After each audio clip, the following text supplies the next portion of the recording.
Hello and welcome back to SuperCoach Edge, and this time it is, of course, a recap of round 3, and I'm a bit hesitant to go through this round because, as you can see here, it wasn't the most favourable of rounds for me. As you can see, I ended up scoring a 783, and just as I made headway into the top 1K, the next week, I've slipped out of it, unfortunately. I have dropped in rank 110 spots to now sit ranked 1086th overall.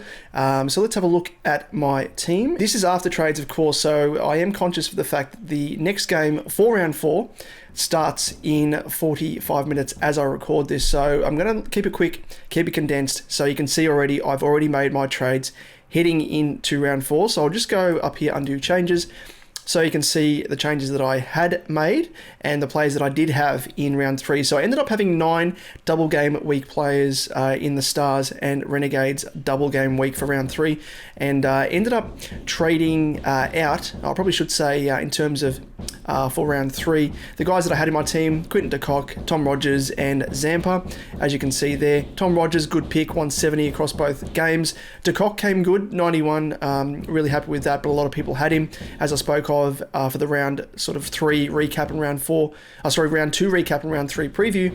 A lot of people would have had de Kock, so I hope you followed suit and made sure that you had him, because you don't want to be missing out on a nice score like he made. And then Adam Zampa, again, a lot of people had him, only scored the 31. Wasn't the best performance by Zampa. He's been very slow in terms of his start for the BBL this season, unfortunately for him, in his new colours at the Renegades. As I said, 9 double game week players. Sutherland, he ended up being my captain with 111. Happy enough with that, considering that he did absolutely stuff all in the first game. And of course, the VC was on this man, Glenn Maxwell, 72 all up across both games. I only scored, I think it was 30 in the first game, so passed that up and gambled on Sutherland, and that's a difference of, 39 points between Sutherland and Maxwell. So good choice there. McGurk, he only scored the 2. He was the real downside for the week. But outside of that, one of my trade-ins, who ended up being an absolute waste of time, was this guy down here, Steckity, who ended up scoring a big fat 0 across both rounds because he only played the first game, got absolutely pummeled with the ball, and wasn't selected for the second game for the Stars. So I was weighing up, of course, Webster, as is always the case, the 50-50 calls. Sometimes they go for you, sometimes they don't, and this time they didn't. So Steckity, he was a big fat failure for me, which was really disappointing because did like him when he was at the Heat and was pretty reliable with the ball. So hopefully he can find his way back into the Stars side, especially given the fact that Harris Ralph will be playing his last game for the Stars this round and then finishes up. So if you're looking to bring in Harris Ralph as you're watching this for the round 5 double for the Stars, I wouldn't be doing it because of the fact that he will be gone. He's going back to Afghanistan for round 5, so he's going to miss their double. Or at the very least, I think he plays... No, he's going to be gone because I think he finishes up on the 28th, which is virtually when the Stars play this round in round 4. Let me just shift this across so you can see the fixture there on the right-hand side. It was unfortunate with Steckity, but outside of that, Richardson 93, not too bad. Sutherland 111, as I mentioned. Philippi 39. He's someone that I want to keep for the rest of the season. Spoke about him in the last episode. Maxwell, you've obviously got to keep. I ended up opting to keep Walter, as you can see there, Walter and Overton. The reason being, both of these guys have a break-even of negative 65 and a negative 52. So both of these guys didn't play in round 3, of course. Just had him benched. But they're both projected to make around about anywhere between 25 to 35k, upwards of that potentially, depending on how they play. But both of these guys, if I scroll down here, they're not showing up now.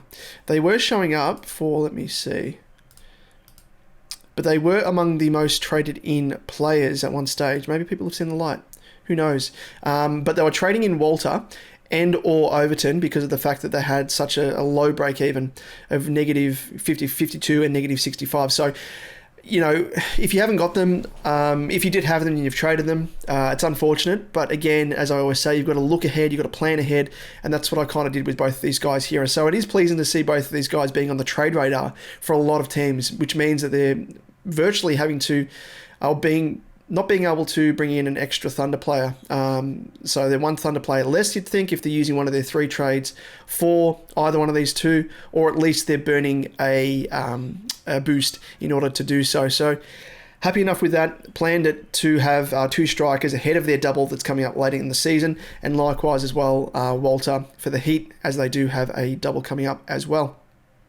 So let's turn attention to round 4 now and have a look up here in terms of the trades that I've made. So in comes Bancroft. I think you've got to start him. He's been in really good form as one of the openers for the Thunder. Super reliable.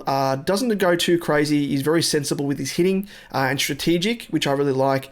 So he's someone that you can kind of bank on. And again, he's going to be really highly owned, you would think. So he comes into the side.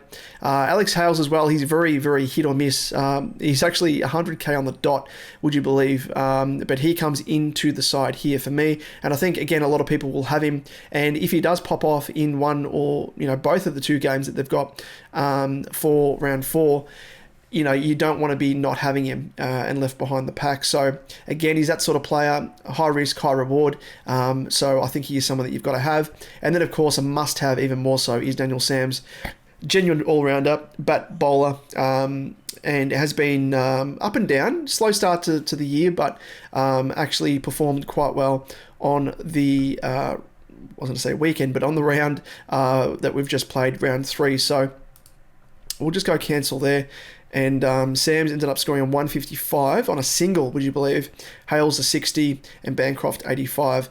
Mind you, it was on an oval that is built to AFL dimensions when they played the Stars, so batter friendly. So it's going to be interesting to see how things turn up, given they play a home game at the Sydney Showground, and then they play first up away against Brisbane. So that's that, virtually my team in a nutshell. I think I'm going to be potentially using Walter off the bench, considering that the Heat play first, to potentially loop off the bench if he does score well.